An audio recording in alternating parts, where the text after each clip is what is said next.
अलिफ लाम मीम, वो बुलंद रुतबा किताब जिसमें शक की गुंजाइश नहीं। इसमें डरने वालों के लिए हिदायत है।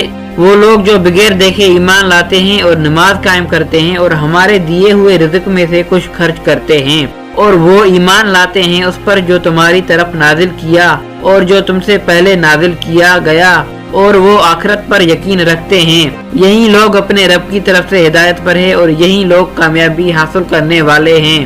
बेशक वो लोग जिनकी किस्मत में कुफ्र है उनके लिए बराबर है कि आप उन्हें डराएं या ना डराएं, ये ईमान नहीं लाएंगे। अल्लाह ने इनके दिलों पर और उनके कानों पर मोहर लगा दी है और उनके आँखों पर वो पर्दा है और उनके लिए बहुत बड़ा अजाब है। और कुछ लोग कहते हैं कि हम अल्लाह पर और आखिरत के दिन पर ईमान ले आए हैं, हालांकि वो ईमान वाले नहीं है। ये लोग अल्लाह को और ईमान वालों को फरेब देना चाहते हैं, हालांकि ये सिर्फ अपने आप को फरेब दे रहे हैं और उन्हें शऊर नहीं।